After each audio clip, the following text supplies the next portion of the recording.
जय श्री राधे। पूज्य श्री सद्गुरुदेव भगवान के चरणों में प्रणाम। पूज्य श्री भाई जी कहते हैं, भगवान का नाम सर्वोपरि तीर्थ है।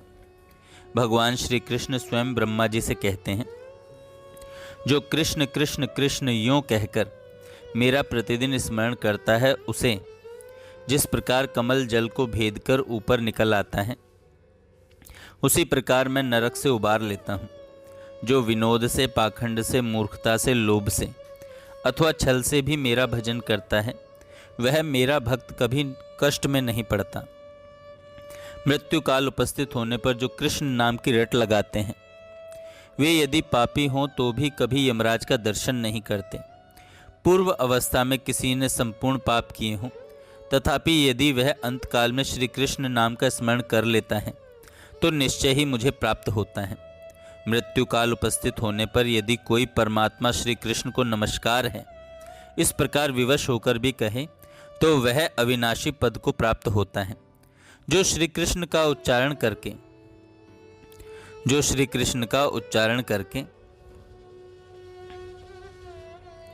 प्राण त्याग करता है,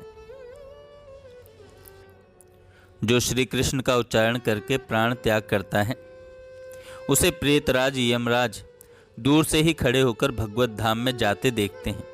यदि कृष्ण कृष्ण रटता हुआ कोई शमशान में अथवा रास्ते में भी मर जाता है तो वह मुझे ही प्राप्त होता है, इसमें संशय नहीं है।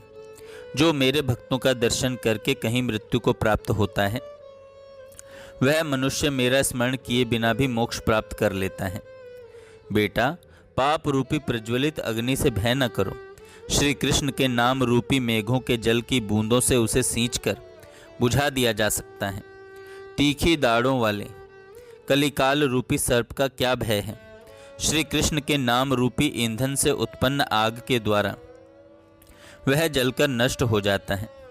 पाप रूपी अग्नि से दग्ध होकर जो सत्कर्म की चेष्टा से शून्य हो गए हैं, ऐसे मनुष्यों के लिए श्री कृष्ण के नाम स्मरण के सिवा दूसरा कोई औषध नहीं है।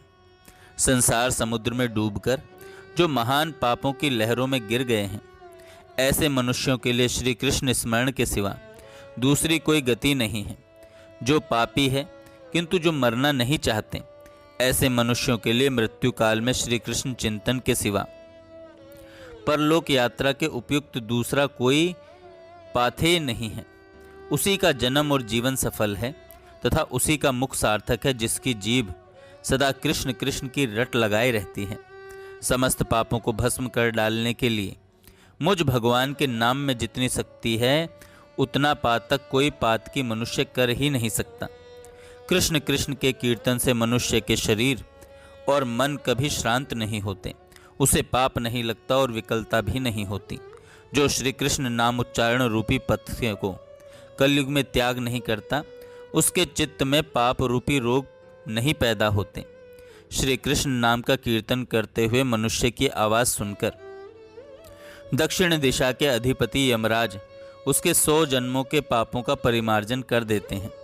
सैकड़ों चंद्रायण और सहस्त्रों पराक व्रत से जो पाप नष्ट नहीं होता, वह कृष्ण कृष्ण ध्वनि से चला जाता है।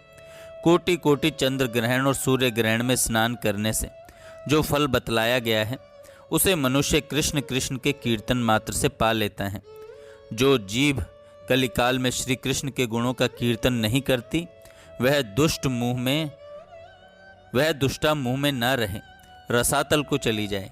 जो कलयुग में श्री कृष्ण के गुणों का प्रयत्न पूर्वक कीर्तन करती है, वह जीभ अपने मुख में हो या दूसरे के मुख में वंदना करने योग्य है। जो दिन रात श्री कृष्ण के गुणों का कीर्तन नहीं करती, वह जीभ नहीं, मुख में कोई पापमयी लता है, जिसे जीभ के नाम से पुकारा जाता है। जो कृष्ण कृष्ण कृष्ण कृष्ण इस प्रकार श्री कृष्ण नाम का कीर्तन नहीं करती, वह रोग रूपिणी जिह्वा 100 टुकड़े होकर गिर जाए। सतयुग में ध्यान, त्रेता में यज्ञों द्वारा और द्वापर में भगवान का पूजन करके मनुष्य जिस फल को पाता है, उसे ही कलयुग में केवल भगवान कृष्ण का कीर्तन करके पा लेता है। जय श्री राधे।